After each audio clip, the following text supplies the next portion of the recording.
The Triumph Hurdle, we're going to fly through the last couple quickly. So Triumph Hurdle, obviously Apple Shakira leads the market. Nikki Henderson says she doesn't do a tap at home, but she's unbeaten. He says she's going to love better ground. I don't know if she's going to get it at Cheltenham. We have Radishan, who run really well the last day in the Adonis, and according to Alan Craig, again, will get better and better ground. Nikki Henderson has We Have a Dream. Who do you like in this, Leon? Obviously, Apple Shakira, I just can't have her, I have to say. She hasn't really thrown the lights out, I think. And listen, she's a full sister. Apple Jade, yeah. But look, she's done it on bottomless ground both times. I thought Barry was mine there the last day. He just wanted to win. He didn't want to bottom her out. Interesting. She's never run a good ground. And Nikki Henderson saying, we hope she's better on better ground. That's all you can do is hope. Yeah. She's favoured probably, but I think a horse that should be favoured is Mr. Adjudicator. Yeah, Ruby likes this horse big time. Well, listen, I thought the way Paul rode him the last day, he rode him with so much confidence out the back. It was a great battle between himself and Farclas. Some people would say that the course they use on the Thursday and Friday puts a little bit more emphasis on stamina, which might suit Farclas.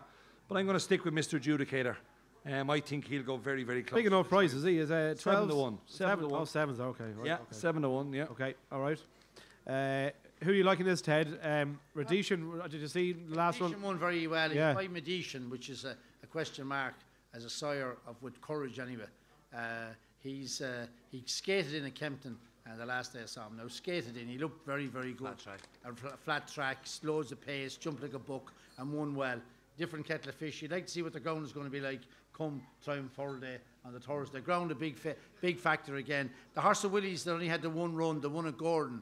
Saldier, is it what? Saldier, yeah. Saldier. He won in quite heavy ground at Gordon and won really well. He's only had the one run. Yeah. He has a shot as well. They like him a lot down there. And they like the other horse, Mr. Adjudicator. My only worry about Mr. Adjudicator is that I know he beat Farcas and he might beat him and he might not again. But Gavin Cromwell's horse ran no race at Leopardstown. Like it fell asunder. He ran free with the choke out. Espardallan, yeah. So just a bit thought that way now. What's the best price you can do on Saldier, Leon? 10 to 1 here. 12 to Triumph. 1 here. Willie, I know they think an awful lot of this horse down there. Absolutely hacked up the last time. I'm talking myself out of a better price here. What's the best price you can do? 10 to 1 on the book here. Can you do 16s? He's 12 to 1 here with I don't mind that. Don't mind that racing post. That's printed 3 days ago. Saldier, we'll go. No, listen, we'll go. Would you give me your charity bet too, didn't you? Yeah. Well, we go 14 to 1. 14's lovely. Okay, Saldier 40 the Triumph if you want. Saldier to win the Triumph. All right. If he was running against Mr. Adjudicator on the flats, he'd be giving him about £25.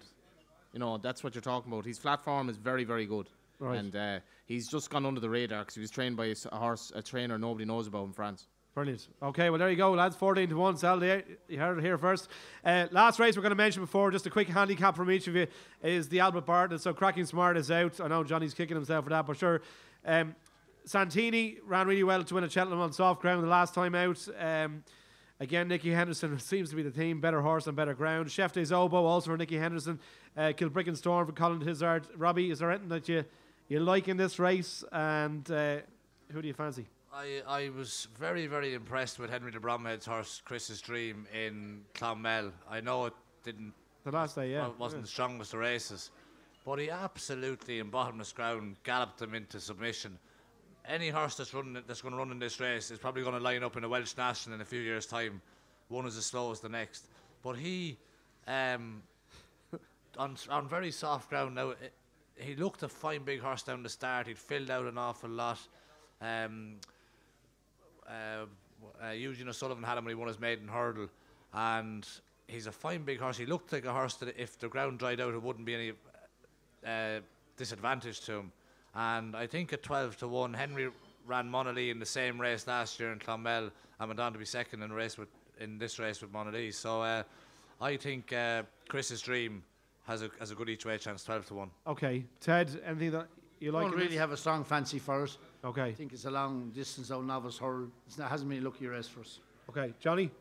Yeah, I go with Poppy here. That horse, Chris's Dream. I know he got maybe a soft enough lead. Jeez, he showed a fair engine. He got a soft lead because nobody could go with him. Yeah.